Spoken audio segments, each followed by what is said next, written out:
Hi dear friends, welcome to Kerala MacTech. നമ്മുടെ അടുത്തുള്ളത് Volkswagen polo 1.5 TDI variant ആണ്. ഇതിൻ്റെ ഒരു ഇഷ്യൂ എന്ന് പറഞ്ഞാൽ ഈ ക്ലസ്റ്ററിൽ കാണുന്ന കണക്ക് ചെക്ക് എഞ്ചിൻ ലാമ്പ് വണ്ടി ഡ്രൈവ് ചെയ്തുകൊണ്ടിരിക്കുമ്പോൾ ഇടയ്ക്ക് വന്നും പോയി നിൽക്കുന്നുണ്ട്. ഈ ലാമ്പ് വരുന്ന സമയത്ത് വണ്ടി പെർഫോമൻസ് നല്ലോണം ലാഗ് ചെയ്യുന്നുണ്ട്. അങ്ങനെ ഒരു ഇഷ്യൂ കൊണ്ടാണ് ഈ വണ്ടി ഇവിടെ വന്നേക്കുന്നത്. അപ്പോൾ നമ്മൾ ചെക്ക് ചെയ്യുമ്പോഴത്തേക്ക് നമുക്ക് കാണാൻ സാധിക്കും ഇതിനകത്ത് ഫോൾട്ട് കോഡ്സ് കാണിക്കുന്നുണ്ട്. ഫോൾട്ട് കോഡ്സ് എന്തൊക്കെയാണെന്നുള്ളത് നമുക്ക് ജസ്റ്റ് ഒന്ന് റീഡ് ചെയ്ത് നോക്കാം. ട്രബിൾ കോഡ്സിലോട്ട് നമുക്ക് ക്ലിക്ക് ചെയ്യാം. അപ്പോൾ നമുക്ക് ഫോൾട്ട് കോഡ് കാണിക്കും. അപ്പോൾ ഇതിനകത്ത് എഞ്ചിൻ മാനേജ്മെൻറ്റ് സിസ്റ്റത്തിനകത്ത് വന്നേക്കുന്നതെന്ന് പറഞ്ഞു കഴിഞ്ഞാൽ P0420 എന്ന് പറഞ്ഞൊരു എക്സോസ്റ്റ് ഗ്യാസ് റീസർക്കുലേഷൻ സിസ്റ്റത്തെ റിലേറ്റ് ചെയ്തേക്കുന്ന ഒരു കോഡാണ് വന്നേക്കുന്നത്. പക്ഷേ അത് ആക്റ്റീവ് ഫോൾട്ട് അല്ല, പാസീവ് ഫോൾട്ട് ആയിട്ടാണ് വന്നേക്കുന്നത്.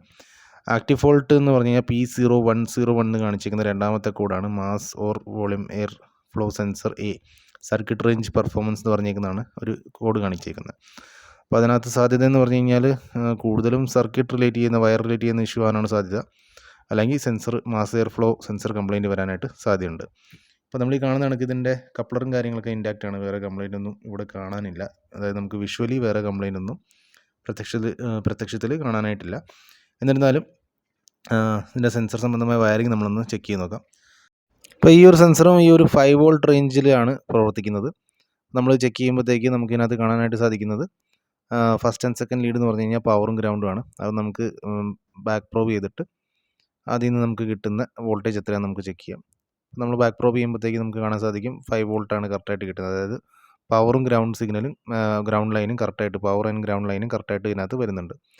ഇനി അതുകൂടാതെ നമുക്ക് ഗ്രൗണ്ട് ലൈൻ സെപ്പറേറ്റ് ചെയ്യാം. ഗ്രൗണ്ട് ലൈനിൽ മൾട്ടിമീറ്ററിൻ്റെ നെഗറ്റീവും മൾട്ടിമീറ്ററിൻ്റെ പോസിറ്റീവും നമുക്ക് ബാറ്ററിയുടെ പോസിറ്റീവ് ലീഡിൽ കൊടുക്കുകയാണെങ്കിൽ നമുക്ക് അപ്രോക്സ് ബാറ്ററി വോൾട്ട് കാണിക്കേണ്ടതാണ്. അതായത് 12 വോൾട്ട് റേഞ്ച് കാണിക്കേണ്ടതാണ്. അപ്പോൾ നമ്മളിപ്പോൾ ആ രീതിയിലൊന്ന് ടെസ്റ്റ് ചെയ്ത് നോക്കാം.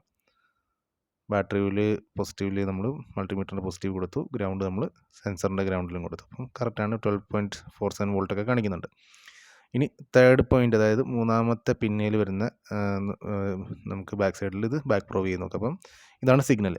ഇത് 2.46 ആണ് വണ്ടി സ്റ്റാർട്ട് ചെയ്യാത്ത കണ്ടീഷനിൽ കിടക്കുന്നത്. റണ്ണിങ് കണ്ടീഷനിൽ അത് വേരി ചെയ്തുകൊണ്ടിരിക്കും.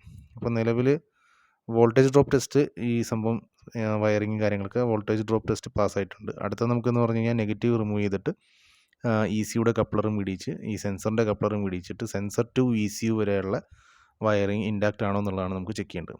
നമ്മൾ നെഗറ്റീവ് പിടിച്ചു, ECUയുടെ കണക്ടർ നമ്മൾ ഇവിടുന്ന് റിമൂവ് ചെയ്യുന്നു, ECU പുറത്തെടുത്ത് സെപ്പറേറ്റ് മാറ്റി വെച്ചു.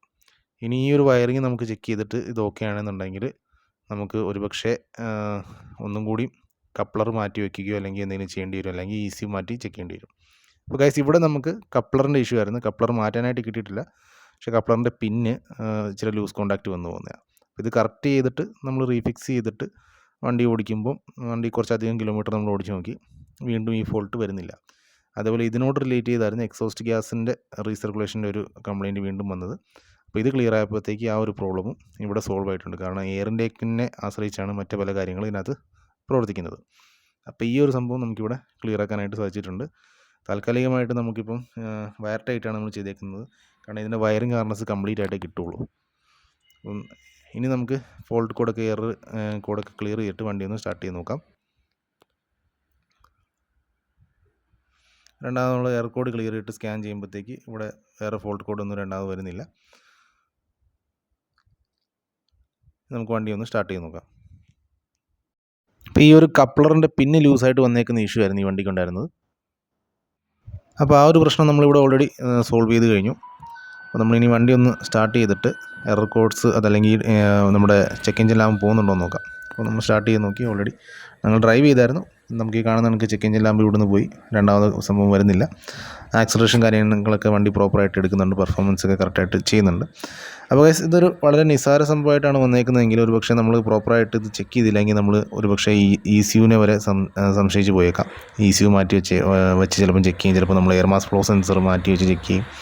പക്ഷേ ഇത് കറക്റ്റായിട്ട് നമുക്ക് ഐഡൻറ്റിഫൈ ചെയ്യാൻ പറ്റിയത് കൊണ്ട് ഇച്ചിരി സമയം എടുത്തെങ്കിലും നിസ്സാര ഒരു കേസാണെന്നുള്ള മനസ്സിലായത് നമുക്ക് ക്ലിയർ ആക്കാനായിട്ട് സാധിച്ചു.